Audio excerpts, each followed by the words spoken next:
Ya, pada malam hari ini kita akan kembali membaca dan merenungkan firman Tuhan yang terambil dari Mazmur. Ya, kita memasuki Mazmur pasal yang ketiga. Jadi di dalam pasal yang pertama kita ingat kita belajar tentang bagaimana jalan manusia itu terbagi menjadi dua macam. Ada orang yang hidup takut akan Tuhan, ada orang yang hidup tidak takut akan Tuhan. Dan kedua macam jalan kehidupan manusia juga mendatangkan akibat yang berbeda, ya, hasil yang berbeda. Yang satu akan seperti pohon yang ditanam di tepian air, tetapi yang satunya itu Tuhan mengetahui akan jalan hidup mereka. Ya, jadi kita melihat kita sungguh bersyukur karena kita dipilih oleh Tuhan dan karena kita juga boleh hidup bersandar kepada Tuhan sehingga kita seperti orang yang seperti pohon yang ditanam di aliran sungai yang hidup. Firman Tuhan akan menjadi air hidup bagi kita, senantiasa mengalirkan kejerniannya, mengalirkan kemurniannya, dan juga menyegarkan hati dan jiwa kita. Lalu minggu lalu kita melihat bagaimana dunia, raja-raja di dunia, mereka mencoba untuk melawan Tuhan. Tetapi Raja Daud juga menunjukkan kepada kita martabat yang agung, Sang Penebus kita, ya, Tuhan kita tidak pernah dikalahkan, bahkan Tuhan kita akan duduk di tempatnya yang tinggi untuk menertawakan mereka yang mencoba untuk melawan Dia. Dia adalah penebus yang agung. Nah, malam ini kita akan melihat tentang bagaimana teladan Daud dalam menghadapi kesusahan di dalam hidupnya. Ya, dia menunjukkan kepada kita suatu kedamaian dan keamanan yang sejati yang Tuhan sediakan bagi orang-orang yang ditebusnya, bagi orang-orang yang percaya kepadanya. Kita melihat betapa amannya setiap orang yang percaya kepada Tuhan, yang berlindung di dalam naungan sayap Tuhan. Ya, kita melihat bagaimana Daud, dia diusir dari istananya, dari kota kerajaannya, dari kota suci oleh putranya sendiri, ya, Absalom, yang memberontak terhadap dia. Baik, mungkin kita membaca dulu kitab Mazmur ini terlebih dahulu. Di dalam ayat yang pertama merupakan temanya sebenarnya, ya. Mazmur Daud ketika ia lari dari Absalom, anaknya. Ya Tuhan, betapa banyaknya lawanku. Banyak orang yang bangkit menyerang aku. Banyak orang yang berkata tentang aku. Baginya tidak ada pertolongan daripada Allah. Tetapi Engkau, Tuhan, adalah perisai yang melindungi aku. Engkaulah kemuliaanku dan yang mengangkat kepalaku. Dengan nyaring aku berseru kepada Tuhan, dan Ia menjawab aku dari gunungnya yang kudus. Aku membaringkan diriku lalu tidur. Aku bangun sebab Tuhan menopang aku. Aku tidak takut kepada puluhan ribu orang yang siap mengepung aku. Bangkitlah Tuhan, tolonglah aku. Ya Allahku, ya, Engkau telah memukul rahang semua musuhku dan mematahkan gigi orang-orang fasik. Dari Tuhan datang pertolongan, berkat-Mu atas umat-Mu. Ya, kalau kita melihat di dalam Mazmur ini, di dalam ayat yang pertama dan ayat yang kedua, ayat yang kedua sampai ayat yang ketiga, maksud saya, Mazmur Daud di sini mengadu kepada Tuhan tentang musuh-musuh yang menyerang dia. Kemudian di dalam ayat yang keempat, dia menyatakan keyakinannya, kepercayaannya kepada Tuhan. Walaupun ada musuh yang mengelilingi dia, tapi dia tetap hidup berlindung kepada Tuhan dan mendapatkan ketenangan di dalam Tuhan. Kemudian di dalam ayat yang kelima sampai ayat yang keenam, di situ Raja Daud kembali menunjukkan kepuasannya karena Tuhan berkenan mendengarkan doanya, berkenan menjawab dia. Kemudian di dalam ayat yang ke-7 dan ke-8 kita melihat kemenangan atas ketakutannya terhadap musuh-musuhnya dan doa-doanya kepada Tuhan. Dan yang terakhir, dia memuliakan Tuhan di dalam ayat yang ke-9. Jadi kita melihat di sini di dalam Mazmur yang sangat indah ya. Ini sebenarnya ditulis oleh seorang yang sedang berada di dalam pelarian. Tidak gampang ya saudara sekalian ya. Dikatakan di sini bahwa Daud ya ini adalah tema ini seperti jendela yang boleh menolong kita mengerti akan keadaan Daud dan juga semakin merasakan indahnya Mazmur ini ya, karena Mazmur ini ditulis dalam keadaan yang bukan Daud sedang dalam keadaan enak-enak, tetapi Daud sedang melarikan diri, suatu keadaan yang sangat tidak enak. Tetapi dia dapat menuliskan sebuah Mazmur yang begitu menjadi berkat bagi banyak orang ya. Mazmur ini berbicara tentang kebenaran Allah, berbicara tentang kuasa dan kebaikan Tuhan, berbicara tentang ketentraman setiap orang yang hidup berserah kepada Tuhan. Ya, jadi ada kesusahan dialami, tetapi juga ada iman yang kuat yang dinyatakan oleh Raja Daud. Ya, jadi ini adalah sesuatu yang boleh sungguh-sungguh menjadi teladan bagi kita. Ya, Daud tidak menyerah terhadap situasi. Daud tidak mengeluh terus di hadapan Tuhan. Ya, dia memakai kesempatan melarikan diri justru untuk merenungkan Tuhan, untuk berbicara kepada Tuhan, ya, untuk menuliskan sebuah lagu yang disusun sedemikian rupa untuk memuji dan untuk membesarkan nama Tuhan. Jadi pelarian baginya bukan suatu tekanan, tetapi pelarian baginya adalah suatu kesempatan untuk mendekatkan diri kepada Tuhan. Ya.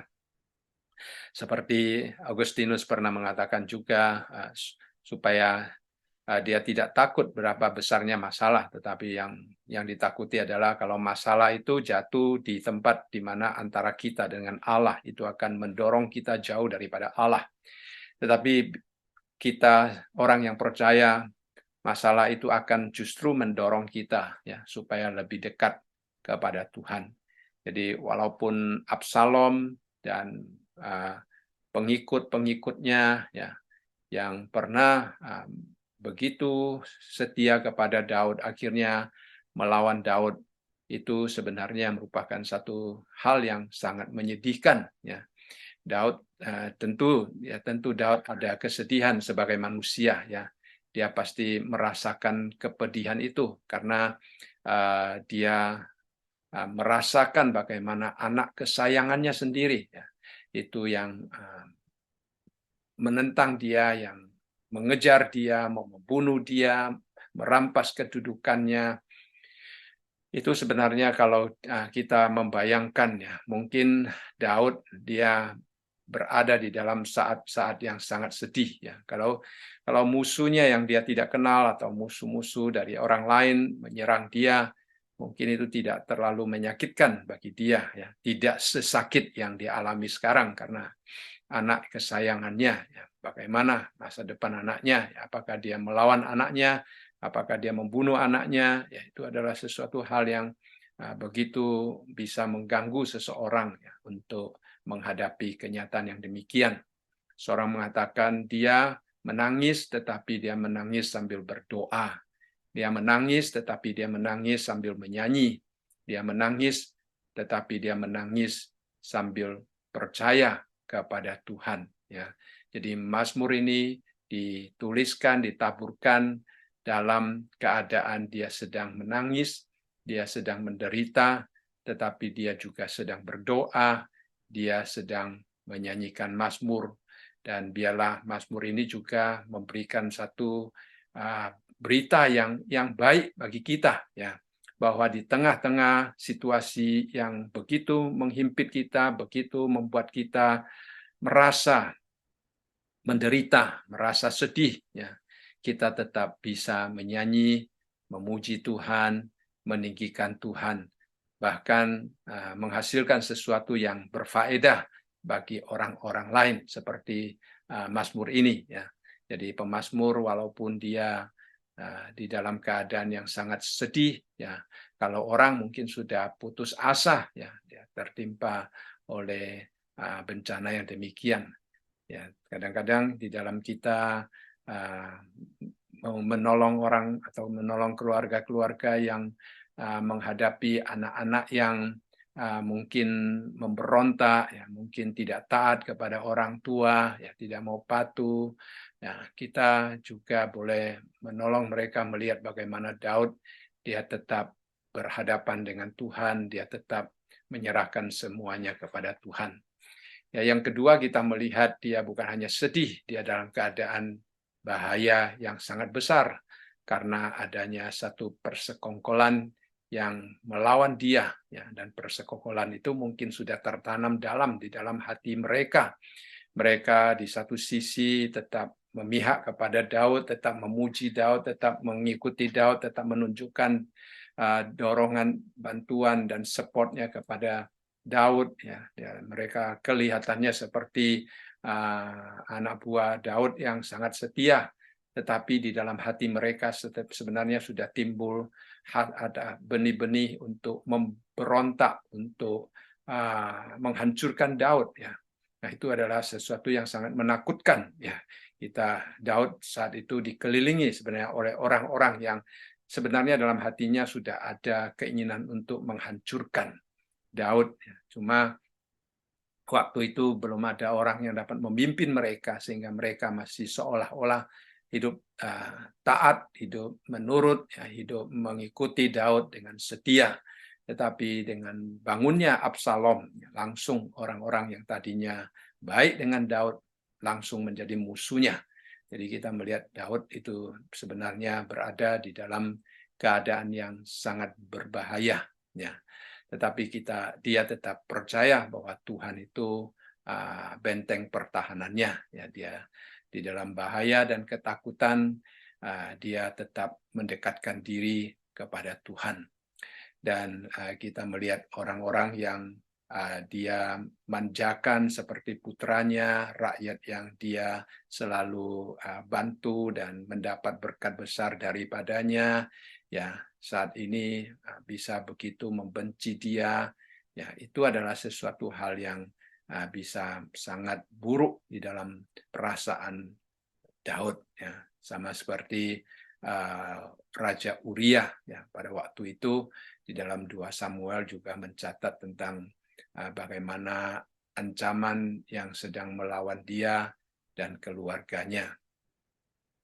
Jadi kita melihat di sini satu hal, itu sebenarnya Daud ini adalah satu perbuatan dosa yang dia lakukan dalam urusan dengan Uria. Ya, akhirnya dia bersedia menerima akan kenyataan bahwa akan bangkit seorang daripada keluarganya untuk melawan dia. Ya, jadi ini adalah satu akibat daripada perbuatan dosanya, dan Daud dengan sangat rendah hati di hadapan Tuhan, dia rela menerima segala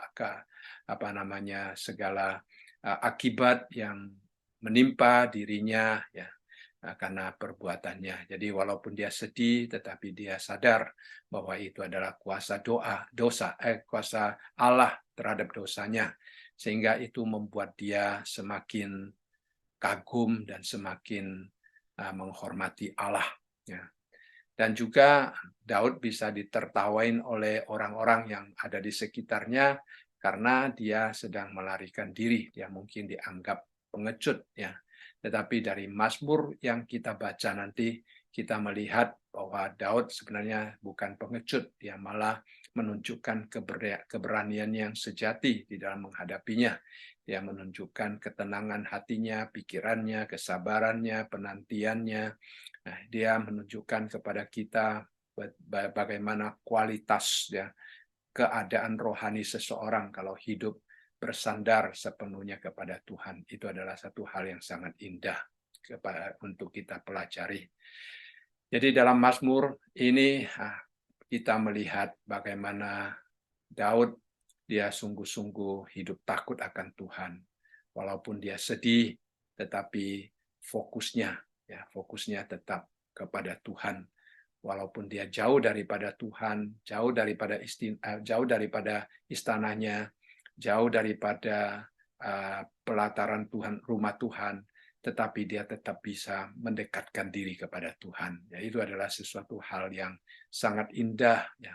Kadang-kadang kita berada di dalam situasi tempat di mana seolah-olah kita tidak dapat mendekatkan diri kepada Tuhan, tetapi sebenarnya Tuhan itu adalah roh. Ya. Dimanapun kita berada, ya seperti Daud dalam pelarian pun dia dapat menuliskan satu mazmur yang begitu indah untuk mengucap syukur dan berdoa kepada Tuhan. Jadi Tuhan itu roh, tidak ada tempat, tidak ada situasi yang dapat menghalangi kita untuk menyembah Dia. Baik, kita melihat apa yang dia lakukan di dalam ayat yang kedua dan ayat yang ketiga. Ya. Dia menggambarkan tentang kesusahannya ya di dalam ayat yang kedua dan ketiga. Dia melihat sekeliling dan seolah-olah dia melihat ke arah kubuh musuh-musuh atau menerima informasi tentang rencana Absalom, anaknya itu terhadap dia yang kemudian ia sampaikan kepada Allah. Ya.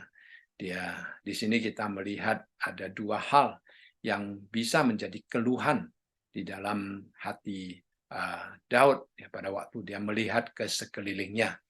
Yang pertama, dia melihat bahwa jumlah mereka sangat banyak. Ya, dia katakan, ya Tuhan, betapa banyaknya lawanku. Ya. Banyak orang yang bangkit menyerang aku. Jadi dia berkata, Tuhan, terlalu banyak ya, mereka banyak sekali, tidak disangka ya. Sebelum Absalom maju untuk melawan dia tidak melihat ada satupun orang yang tidak suka dia. Nah, itu sesuatu hal yang sangat menakutkan ya saudara sekalian. Tetapi setelah Absalom maju untuk melawan dia, tiba-tiba begitu banyak orang ya. Ini adalah sesuatu perasaan yang sangat menyakitkan, sangat menakutkan, dan juga bisa membuat kita putus asa ya kalau melihat situasi yang demikian ya, keadaan yang begitu secara tiba-tiba ya, begitu banyak orang yang marah terhadap dia, banyak orang yang tadinya mendukung dia sekarang mendukung anaknya ya, anaknya yang pemarah. Sebenarnya Absalom tidak mempunyai kualitas karakter yang baik sebenarnya kalau kita membaca latar belakang Absalom, tetapi sayangnya ya begitu banyak orang yang mau percaya kepada dia, mungkin karena penipuannya, karena fasih dia berbicara, ya, bagaimana dia menghasut orang, sehingga banyak orang yang begitu mau mengikut dia. Ya. Jadi Daud sebenarnya waktu itu mungkin sangat percaya kepada orang-orang yang demikian, yang akhirnya pindah kepada anaknya Absalom itu. Jadi kita melihat di sini ya satu hal yang membuat perasaan Daud bercampur baur ya, di satu sisi sedih ya, di lain sisi kaget ya, mengapa bisa terjadi hal yang demikian ya. Orang-orang yang kelihatannya setia, orang-orang yang kelihatannya baik, tiba-tiba menjadi maju untuk melawan dia. Jadi Daud tidak membayangkan ya, ada begitu banyak orang yang sebenarnya di dalam hatinya tidak suka dia. Ya. Mungkin dengan pengalaman yang demikian, itu akan menjadi sesuatu peringatan bagi Daud ya, sehingga di kemudian hari kalau dia mempercayakan kedudukan kepada seseorang, mungkin dia perlu berpikir ulang, berdoa sungguh-sungguh di hadapan Tuhan, meminta pimpinan dan bimbingan Tuhan. Tetapi sekali lagi hati manusia tidak ada yang tahu ya. Ya, silakan. Ada pertanyaan ya, Natalia? Oh, sorry, kepencet apa ya? Oh, kepencet tangan. Aduh, Nggak itu sih apa-apa. hadiah. Saya sangka Sorry, ada sorry, thank you, pertanyaan. thank Nggak you. apa-apa. Ya, nggak apa-apa. Ya, jadi kita melihat di sini bahwa uh, dia tiba-tiba melihat begitu banyak orang, ya, begitu banyak orang bangkit melawan dia. Itu adalah sesuatu yang bisa mengagetkan dia. Ya. Yang kedua yang bisa menjadi keluhan baginya adalah dia melihat bahwa mereka adalah orang-orang yang sangat jahat. Ya. Mereka sangat jahat sekali. Ya.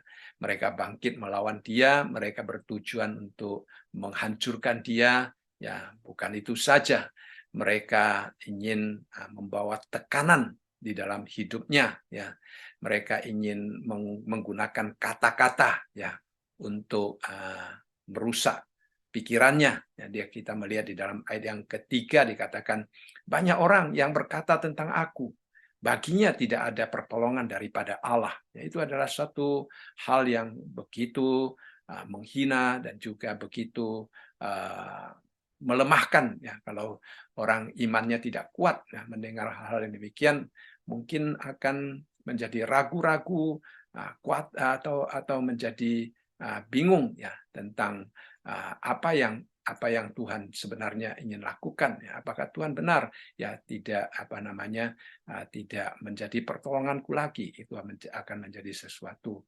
Jadi kita melihat di sini ya pertama-tama mereka melontarkan suatu kedengkian, suatu kebencian terhadap kesulitan-kesulitan yang sedang dialami oleh Daud. Daud sudah dikejar-kejar, sudah mengalami pemberontakan daripada anaknya dan orang-orang yang tadinya mengikut dia, itu sudah cukup susah. Ya, ditambah lagi dengan perkataan-perkataan yang begitu melemahkan.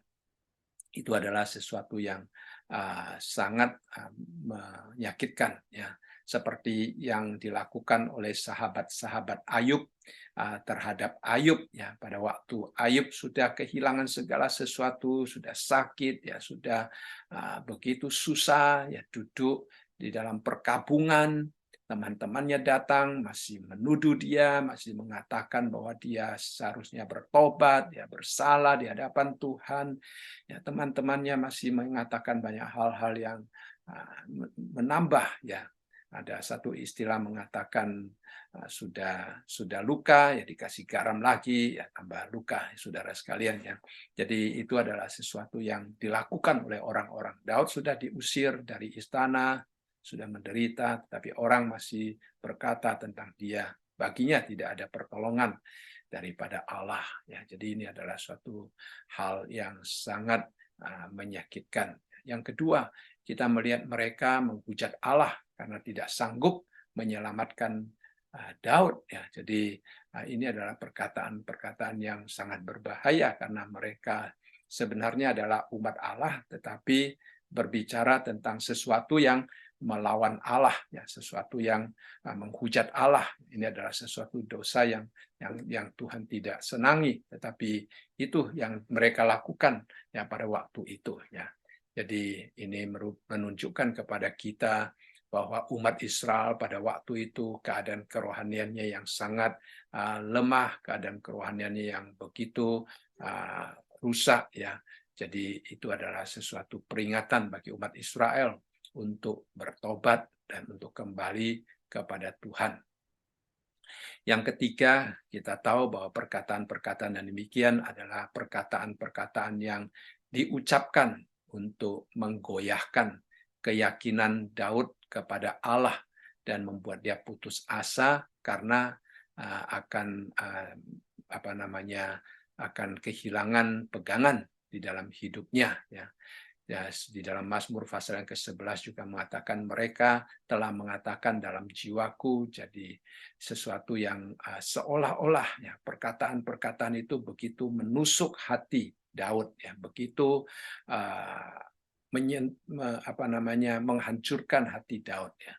Jadi itu adalah suatu upaya supaya Daud menjadi sedih, putus asa, menyerah, dan akhirnya Absalom boleh meneruskan kerajaannya. Ya, jadi itu adalah satu hal yang dilakukan oleh orang-orang pada waktu itu. Ya, jadi mereka berusaha untuk menghancurkan Daud. Ya, jadi ini seperti suatu pisau yang ditancapkan di dalam hati Daud, ya, sama seperti Hizkia pada waktu itu. Sanherib ya mengirim seorang bernama Rabshakeh untuk menyebarkan penghujatan, ya. Surat penghujatan terhadap Hizkia adalah sesuatu yang sangat menyakitkan, sesuatu yang sangat menghancurkan. Ya, jadi ya, mereka katakan, wah, tidak ada pertolongan, ya. Tuhan tidak akan menolong. Lalu kemudian kita melihat di dalam ayat yang ketiga diakhiri dengan satu istilah selah, ya, selah. Nah, selah ini memang banyak cara orang untuk menjelaskan, ya. Kalau kita membaca kitab-kitab tulisan, kita akan melihat banyak sekali penjelasan yang berbeda-beda. Tetapi pada umumnya ya, para penafsir merasakan ini adalah tanda untuk berhenti sejenak di dalam menyanyi, ya.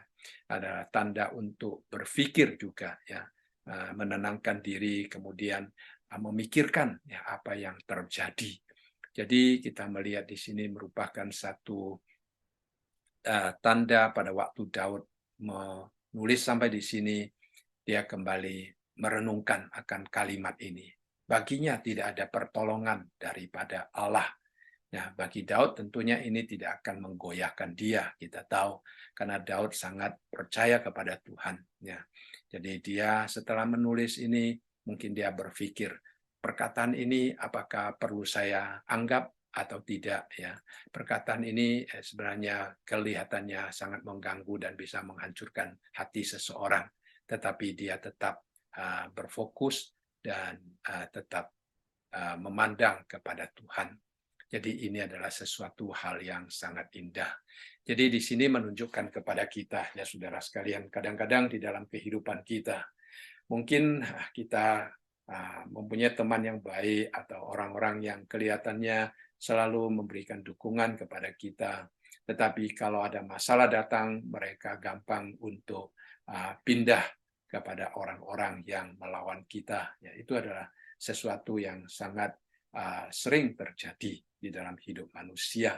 Tetapi kalau hal itu terjadi, saudara sekalian, kita juga tidak perlu terlalu khawatir, kita tidak perlu terlalu kecewa, karena kita tahu bahwa Tuhan kita adalah Tuhan yang adil. Ya, kita tahu asal kita, hidup kita, perbuatan kita dapat kita pertanggungjawabkan di hadapan Tuhan. Ya, kita tetap menoleh kepada Tuhan. Ya, jangan menoleh kepada situasi. Kalau kita menoleh kepada situasi, kalau Daud menoleh kepada situasi hanya untuk memikirkan anaknya sendiri, Absalom aja, itu sudah cukup bagi dia untuk menjadi sangat down dan menjadi tidak berdaya, tidak lagi mempunyai semangat untuk menghadapi, ya, karena anaknya sendiri. Dia harus bagaimana, saudara sekalian, ya? Dia maju memerangi anaknya, nah itu anaknya, saudara. Kalau dia tidak maju, nah, bagaimana dengan masa depan kerajaannya? Ya, bagaimana masa depan umat Israel? Nah, itu adalah satu dilema yang tidak gampang untuk diatasi. Ya. Jadi Daud dia tidak melihat situasi, dia tidak melihat keadaan anaknya, dia tidak melihat orang-orang banyak itu. Ya. Walaupun dia melihat betapa banyak lawanku, ya, banyak yang bangkit menyerang aku. Ya, tetapi dia tidak melihat semuanya itu. Dia hanya kasih tahu kepada Tuhan. Ya. Jadi setelah dia memberitahukan kepada Tuhan, saya rasa itu sudah lebih dari cukup. Ya. Jadi di dalam hidup kita kadang-kadang ada masalah yang mungkin di luar kemampuan kita untuk mengatasinya. Ya. Pasti akan terjadi hal-hal yang berada di luar kemampuan kita. Kita tidak mampu untuk mengatasinya. Kalau sampai ada hal yang demikian, saudara, sekali lagi kita selalu ingat bahwa kita jangan berserah kepada situasi, kita jangan berserah kepada si jahat, tetapi kita tetap meminta dan menengadah kepada Tuhan, meminta pertolongannya. Ya, itu adalah satu hal yang patut kita lakukan. Jadi kita melihat di dalam ayat yang keempat, ya, dimulai dengan istilah tetapi. Itulah sikap Daud, ya, yang indah, yang patut kita pelajari bersama-sama. Di dalam ayat yang kedua dan ketiga, dia katakan, betapa banyak lawanku, banyak orang yang bangkit menyerang aku, banyak orang yang berkata tentang aku, baik baginya tidak ada pertolongan daripada Allah. Ini satu sisi. Lalu di dalam ayat yang keempat dia katakan, tetapi, ya, tetapi engkau Tuhan. Ya. Jadi dia boleh memutuskan untuk melihat kepada orang banyak yang melawan dia, menyerang dia, mengata-ngatain dia, fokusnya bisa kepada orang-orang ini, atau fokusnya kepada Tuhan. Jadi ini dua hal yang kita sendiri yang bisa mengambil keputusan. Tidak ada orang yang bisa mewakili kita. Ya. Jadi kalau Daud, dia katakan, tetapi engkau Tuhan adalah perisai yang melindungi aku. Engkaulah kemuliaanku dan yang mengangkat kepalaku. Jadi kita melihat di sini, Daud sekali lagi menunjukkan ketergantungannya yang penuh kepada Tuhan. Ya. Orang begitu banyak pun tidak akan dapat menggoyahkan dia, karena dia mempunyai hati yang mau bergantung sepenuhnya kepada Tuhan. Jadi seorang yang sungguh-sungguh beriman kepada Tuhan, semakin ia dicoba untuk menjauhkan Allah, baik oleh musuh, ya, baik oleh keadaan, ya, baik oleh apapun juga, ya, itu sebenarnya justru akan mendorong dia lebih dekat kepada Tuhan, ya, lebih merasakan kebutuhannya kepada Tuhan, lebih merasakan kebesaran Tuhan di dalam hidupnya, lebih merasakan ketergantungannya kepada Tuhan. Nah, itulah sebabnya selalu kita katakan bahwa situasi-situasi yang buruk itu merupakan ujian. Nah, makna daripada ujian adalah supaya kita diangkat. Makna daripada ujian adalah supaya kita bertumbuh. Makna daripada ujian adalah supaya kita menjadi lebih dewasa di dalam kehidupan kerohanian kita. Ya, jadi kita melihat di sini, walaupun orang-orang yang ada di sekitarnya itu begitu jahat terhadap dia, tetapi justru itu akan menolong Daud untuk lebih dekat kepada Tuhan. Ya, jadi walaupun musuh mengatakan tidak ada pertolongan baginya, ya, tapi dia tetap mengatakan itu adalah omongan yang kosong, ya, karena dia datang kepada Tuhan, dia menengadah kepada Tuhan. Dan di dalam ayat yang singkat ini kita belajar beberapa hal yang sangat penting, ya, daripada iman Daud untuk menunjukkan tentang bagaimana kita hidup bersandar kepada Tuhan. Yang pertama kita melihat tentang ketentraman, keamanan setiap orang yang percaya kepada Tuhan. Ya. Tuhan Yesus pernah berkata, dalam dunia kamu menderita, tetapi di dalam Tuhan kita ada damai sejahtera, ya, ada perlindungan. Ya. Jadi Daud di sini dikatakan, tetapi engkau Tuhan adalah perisai yang melindungi aku. Ya, jadi Daud tahu bahwa walaupun musuh bisa memakai tombaknya, pisaunya, parangnya, senjatanya untuk menyerang dia, tetapi mereka tidak dapat melukai dia. Nah, itu adalah hal yang penting, ya saudara sekalian. Kita hidup di dalam dunia ini, kita tidak tahu bagaimana orang-orang merencanakan suatu kecelakaan bagi kita. Kita tidak tahu. Nah, mungkin ada, mungkin tidak, kita tidak tahu. Seperti juga pemazmur mengatakan di dalam mazmurnya, orang-orang memasangkan jerat bagi dia. Ya. Nanti kita akan sampai kepada mazmur tersebut.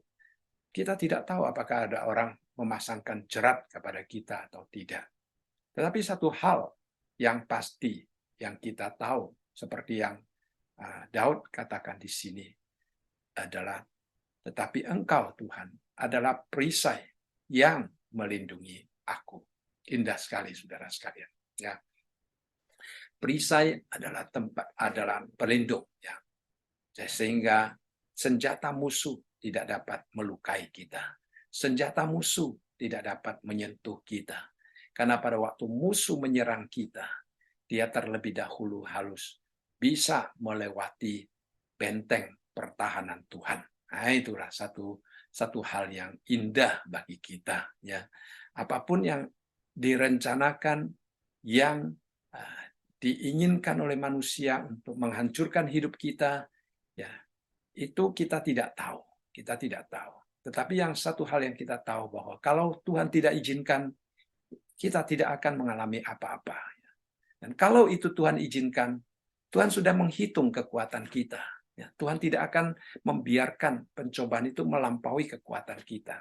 Tuhan sudah tahu akan keadaan kita. Jadi Tuhan melindungi kita, ya saudara sekalian. Kalau kita percaya Tuhan melindungi kita, apalagi yang kita takutkan, apalagi yang kita bingungkan, ya saudara sekalian. Siapa yang mempunyai kekuatan lebih besar daripada Tuhan kita? Ya, kalau Dia melindungi kita, maka perlindungannya adalah sesuatu yang paling aman, saudara sekalian.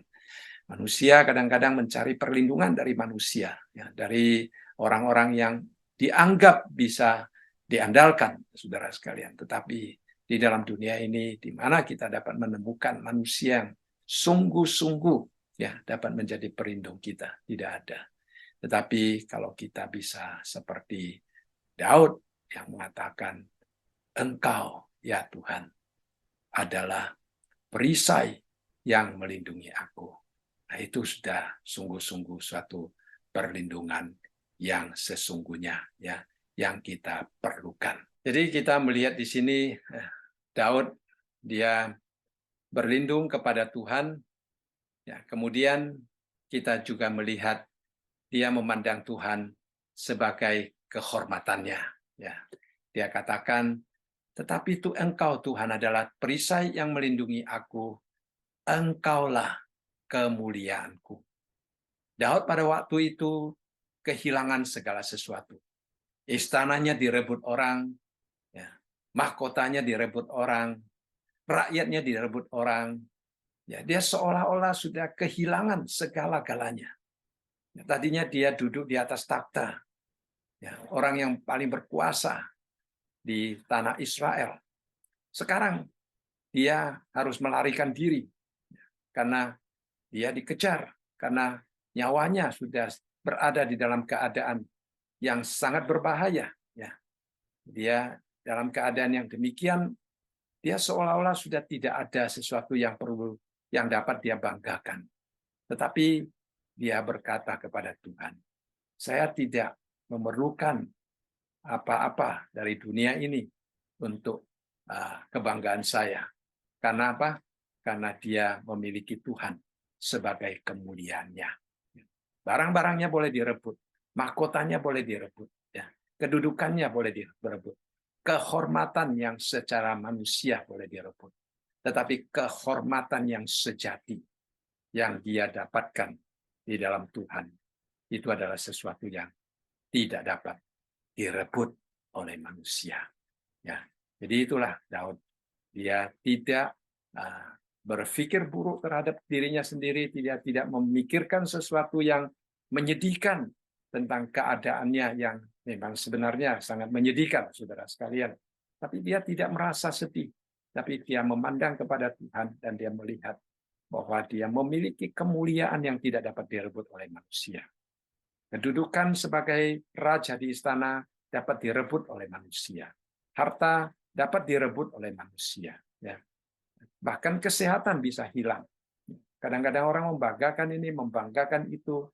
Tetapi kalau sesuatu kebanggaan kita adalah hal-hal yang bersifat material, sesuatu yang bersifat duniawi, itu akan berlalu. Ya. Bahkan dikatakan seperti rumput yang hari ini ada, besok sudah hilang, saudara sekalian. Tidak ada kehormatan, kemuliaan yang bersifat kekal di dalam dunia ini. Tetapi justru pada waktu Daud kehilangan segala sesuatu, dia masih merasa dia memiliki kemuliaan yang tidak dapat direbut oleh orang. Kemuliaan yang memiliki nilai yang kekal. Itulah sebabnya dia berkata, engkaulah kemuliaanku. Ya, itu adalah satu hal yang indah. Ya, seperti Yesaya, di dalam Yesaya pasal yang ke-60 ayat yang ke-19, Yesaya mengatakan, bagimu matahari tidak lagi menjadi penerang pada siang hari, dan cahaya bulan tidak lagi memberi terang pada malam hari, tetapi Tuhan akan menjadi penerang abadi bagimu, dan Allahmu akan menjadi keagunganmu. Kita sudah membahas akan ayat ini di dalam Wahyu, ya. Pada dunia kekal nanti, nah kita tidak perlu matahari, kita tidak perlu bulan, karena Tuhan adalah keagungan kita. Tuhan adalah penerang abadi kita yang tidak pernah hilang. Ya, saudara sekalian, itulah yang dirasakan oleh Daud di dalam keadaan saat-saat dia kehilangan segala sesuatu, dia kembali kepada Tuhan dan dia menemukan bahwa kehormatan yang sejati bukan dari dunia.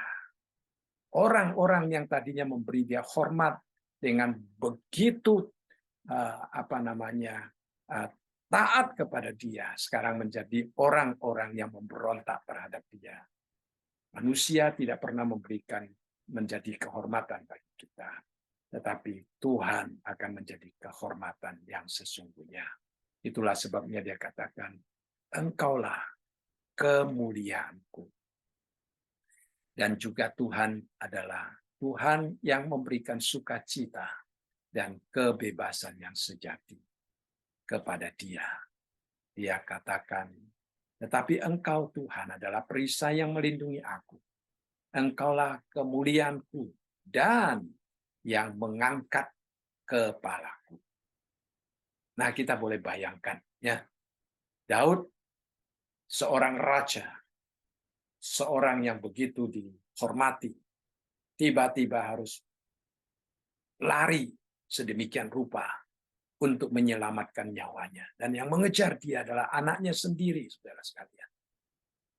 Ya.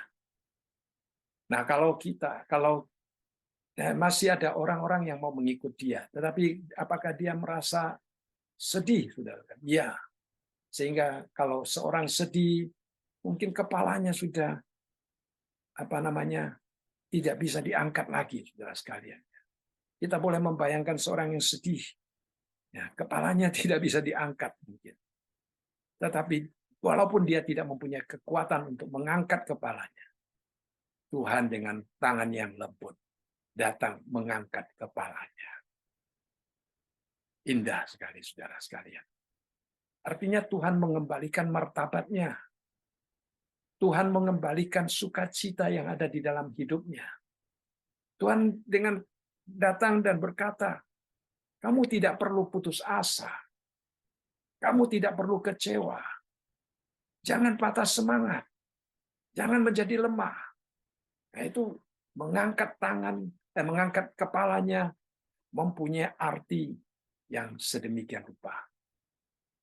Saat-saat ini memang buruk bagi dia. Ya, saudara sekalian, kadang-kadang di dalam hidup kita, situasi bisa membuat kepala kita tidak terangkat. Tetapi Tuhan akan tetap mengangkat kepala kita. Artinya Tuhan akan mengembalikan sukacita di dalam hidup kita. Tuhan akan mengembalikan damai sejahtera di dalam hidup kita. Asal kita mau hidup berserah kepada Dia. Tapi kalau hati kita melekat kepada dunia, kalau hati kita tidak terfokus kepada Tuhan, mungkin kita susah mengangkat kaki kepala kita. Kita susah mengangkat kepala kita di tengah-tengah situasi yang buruk seperti yang dialami oleh Daud. Tetapi Daud, dia katakan, Tuhan yang mengangkat kepalaku. Dia sendiri mungkin sudah tidak ada kekuatan untuk mengangkat kepalanya. Ya, dia tidak mengatakan demikian. Tetapi kelihatannya begitu. Sehingga dia merasa bahwa kepalanya terangkat lagi karena Tuhan yang mengangkat dia. Jadi kita melihat di sini satu doa yang sangat indah, ya. Kita harus selalu mengambil keputusan yang tepat di tengah-tengah situasi-situasi yang menghancurkan jiwa kita. Apakah kita membiarkan arus perasaan kita mendorong kita, ya, membawa kita memikirkan hal-hal yang buruk itu, ataukah kita menengadah kepada Tuhan dan berkata, tetapi Engkau, Tuhan, adalah perisai yang melindungi aku. Engkaulah kemuliaanku. Engkau mempedulikan aku. Engkau mengangkat kepalaku. Engkau yang mengetahui situasi yang ada di dalam hatiku. Engkau yang mengetahui pergumulan hidupku. Engkau yang berjalan bersama-sama dengan aku melewati masa-masa susah itu. Walaupun pada waktu dia menulis akan Mazmur ini, ya, Daud belum mendapatkan pemulihan kembali. Tetapi dia sudah melihat sesuatu yang indah dari Tuhan. Nah, saudara sekalian, kita tidak perlu sampai kita sudah dipulihkan, baru memuji Tuhan. Tetapi dalam keadaan belum dipulihkan pun, ya, kita tetap bisa memuji dan memuliakan Tuhan. Karena iman kita akan menolong kita melihat siapakah sebenarnya Tuhan di dalam hidup kita. Ya, seperti Daud, dia katakan, tetapi Engkau, Tuhan, adalah perisai yang melindungi aku. Engkaulah kemuliaanku dan yang mengangkat kepalaku. Nah, saudara, kalau hari ini ada hal-hal yang mengganggu di dalam hidupmu, ya, ada hal-hal yang membuat engkau sedih di dalam hidupmu, jangan biarkan kesedihan itu berlarut-larut, tetapi datanglah kepada Tuhan. Pandanglah Dia, dan engkau akan seperti pemazmur menemukan jawaban di dalam Tuhan. Ya, itu adalah satu hal yang indah. Dan di dalam ayat yang kelima dikatakan, dengan nyaring aku berseru kepada Tuhan, dan Ia menjawab aku dari gunungnya yang kudus. Setelah dia mengklaim akan kedudukan Tuhan yang begitu mulia di dalam hidupnya, dia mengenal Tuhan sebagai Tuhan perisai yang melindungi dia. Dia mengenal Tuhan sebagai kemuliaannya. Dia mengenal Tuhan sebagai yang mengangkat kepalanya. Setelah dia mengklaim akan kedudukan Tuhan yang pasti, yang begitu mulia di dalam hidupnya, lalu dia datang dan berseru kepada Tuhan. Ini adalah suatu pertanda orang yang beriman sungguh-sungguh. Ini merefleksikan hubungan kita dengan Tuhan. Ya, di dalam situasi yang bagaimanapun juga, kita boleh datang dan berseru kepada Tuhan. Dan kita melihat suatu hiburan yang besar, ya, yang didapatkan oleh Raja Daud di dalam dia meningkatkan persekutuannya dengan Tuhan. Di sini dia katakan, dia berseru kepada Tuhan dengan suara yang nyaring. Dan hasil daripada seruannya adalah dia mendapatkan jawaban daripada Tuhan. Ada seorang pernah menulis demikian, dia katakan, seringkali kesulitan-kesulitan hidup ini akan membuat seseorang bertekuk lutut di hadapan Tuhan. Ya. Kadang-kadang Tuhan izinkan sesuatu terjadi di dalam hidup kita, supaya kita renew hubungan kita dengan Tuhan. Kadang-kadang hidup ini terlalu lancar, kita bisa-bisa melupakan Tuhan sedang berada di sana menunggu kita. Tetapi pada waktu kesulitan datang, itu akan membuat kita bertekuk lutut dan kembali berseru kepada Tuhan. Nah, ini banyak sekali contoh yang dapat kita lihat di dalam Alkitab. Ya. Dan sebenarnya ini jangan menjadi langkah terakhir di dalam hidup kita. Seharusnya dalam keadaan lancar kita juga tidak melupakan Tuhan. Tetapi dalam keadaan yang susah, itu lebih gampang mendekatkan diri kita kepada Tuhan. Dan dikatakan di sini, Tuhan mendengar doanya, menjawab aku dari gunungnya yang kudus. Jadi Daud sungguh-sungguh merasa lega, bukan karena situasinya sudah membaik. Dia merasa lega karena dia tahu doanya sudah sampai kepada Tuhan. Dan dia tahu bahwa Tuhan mendengar doanya. Kemudian di situ ada satu istilah selah yang mungkin juga menunjukkan nafas panjang. Ya, Tuhan sudah mendengar doaku. Ya, satu hal yang indah, saudara sekalian. Pada waktu dia mengingat bagaimana Tuhan mendengarkan doanya. Kemudian di dalam ayat yang ke-6, kita melihat setelah Tuhan mendengar doanya, apa yang terjadi? Saudara sekalian, dia katakan, aku membaringkan diri lalu tidur. Aku bangun sebab Tuhan menopang aku. Saudara, indah sekali ya. Daud berada di mana? Seolah-olah kita sudah lupa Daud berada di mana, saudara sekalian. Dia katakan, aku membaringkan diri, lalu tidur. Aku bangun sebab Tuhan menopang aku. Seolah-olah kita menyangka dia sekarang berada di istananya. Padahal dia berada di tempat pelarian, saudara sekalian. Di tempat pelarian. Tetapi dia katakan, dia tetap memiliki ketenangan yang sejati. Ya. Ini adalah sesuatu hal yang indah, saudara sekalian. Dia masih tetap bisa membaringkan dirinya. Kalau kita seperti Daud, mungkin kita sudah siang malam tidak bisa tidur untuk memikirkan jalan keluar, untuk memikirkan bagaimana menghadapi musuh, untuk menyusun strategi yang baik, saudara sekalian.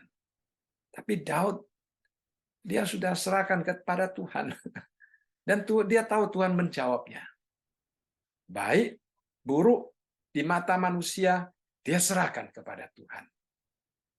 Hasilnya bagaimana? Dia serahkan kepada Tuhan. Dan dia membaringkan diri. Lalu tidur. Saudara, indah sekali. Ya. Dan inilah satu ketenangan jiwa. Ketenangan jiwa yang tidak dapat direbut oleh ketidaksetiaan rakyatnya. Ketenangan jiwa yang tidak dapat direbut oleh pemberontakan anaknya sendiri. Tidak ada yang dapat menghalangi dia. Tidak ada yang dapat merenggut ketenangan jiwanya. Karena itu ditopang sedemikian rupa oleh Tuhan.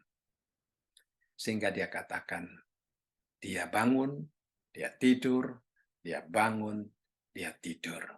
Saudara, dia tetap hidup sebagaimana seharusnya.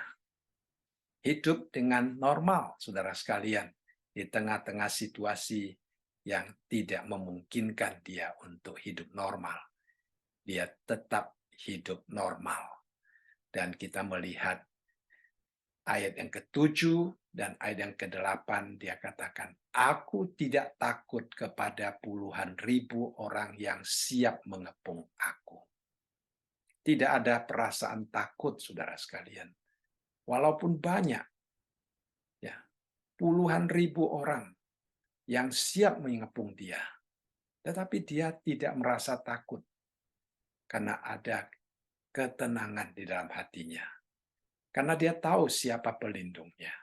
Karena dia tahu bahwa orang-orang itu harus menembusi perisai Tuhan dulu. Baru bisa melukai dia. Sehingga dia tidak takut, saudara sekalian.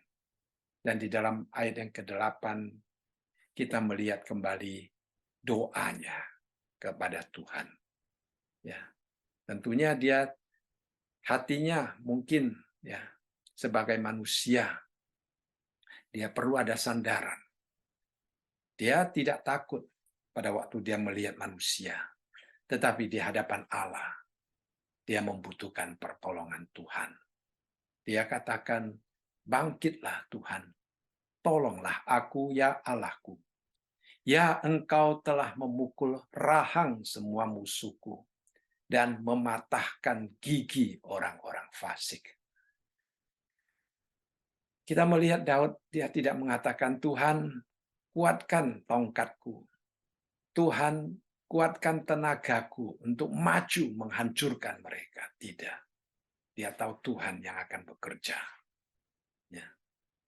Tuhan akan bertindak sesuai dengan rencananya. Seorang yang hidup berserah kepada Tuhan, dia kalau sudah menyerahkan kepada Tuhan, dia tidak akan melakukan apa yang akan dilakukan oleh Tuhan. Kadang-kadang kita mencoba melakukan bagian yang akan dilakukan oleh Tuhan. Akhirnya hati kita tidak pernah tenang dan tenteram. Tetapi kalau kita belajar seperti Daud, sudah serahkan kepada Tuhan. Setelah serahkan kepada Tuhan, dia pergi tidur. Dan dia bilang, "Tuhan, Engkau telah memukul rahang semua musuhku dan mematahkan gigi orang-orang fasik." Sungguh luar biasa, ya, penyerahannya, sehingga dia tidak merasa adanya kegelisahan sedikit pun juga. Dan kemudian di dalam ayat yang ke-8, kita melihat di sini dikatakan, "Dari Tuhan datang pertolongan, berkat-Mu atas umat-Mu." Jadi saudara sekalian, kembali kita melihat kalau seseorang dalam keadaan tenang, hidupnya lancar, hidupnya diberkati, ya, kesehatannya baik-baik, mengucapkan kalimat dari Tuhan datang pertolongan, berkat-Mu atas umat-Mu, itu gampang. Ya, kita ke gereja, menyanyikan lagu yang berbunyi dari Tuhan datang pertolongan, berkat-Mu atas umat-Mu, itu gampang. Tetapi bagi orang yang dalam keadaan Daud, ya, dikejar, ya, hartanya habis, ya, semuanya direbut orang, mengucapkan kata-kata dari Tuhan datang pertolongan, berkat-Mu atas umat-Mu, itu tidak gampang. Karena orang dalam keadaan Daud mungkin hanya bisa berkata, "Tuhan, di manakah Engkau?" Nah, Tuhan, datanglah segera. Itu yang selalu mungkin ya, mewarnai doa orang-orang yang dalam keadaan kesusahan seperti Daud. Tetapi dari mulut Daud hanya keluar puji-pujian kepada Tuhan. Itulah yang menjadi rahasia dia bisa mendapatkan kedamaian, ketenangan yang sejati. Karena dia berharap kepada Tuhan. Jadi saudara sekalian, sebagai kesimpulan, ya, kita belajar hal yang indah dari diri Daud. Jangan dikalahkan oleh masalah, tetapi hancurkanlah masalah dengan iman yang kuat. Percayalah Tuhan yang akan bertindak. Dan percayalah Tuhan sudah bertindak. Seperti Daud menggunakan istilah sudah, ya. Dikatakan di dalam ayat yang ke-8, "Engkau telah memukul rahang semua musuhku." Walaupun saat itu dia belum melihat, tetapi dia sudah yakin Tuhan sudah melakukannya. Karena dia percaya kepada Tuhan sepenuhnya. Hari ini, masalah apapun yang engkau alami di dalam hidupmu, jangan memikul seorang diri. Jangan bergumul seorang diri. Ya, kita perlu berdoa, ya, kita perlu berdiskusi, tetapi jangan jadikan itu sebagai beban yang menekan hidup kita. Itu justru akan mendorong kita jauh daripada Tuhan. Tapi kalau kita menengadah kepada Tuhan dan percaya, tidak ada hal yang jelek yang akan terjadi di luar izin Tuhan. Dan kalau izin Tuhan, Tuhan sudah tahu kekuatan kita dan dia tidak akan membiarkan sesuatu melampaui kekuatan kita menimpa hidup kita. Dengan demikian, hidup kita akan tenang di tengah-tengah situasi-situasi yang menggoncangkan. Baik, saya rasa malam ini kita belajar sampai di sini. Ya, mari kita bersama-sama berdoa. Ya,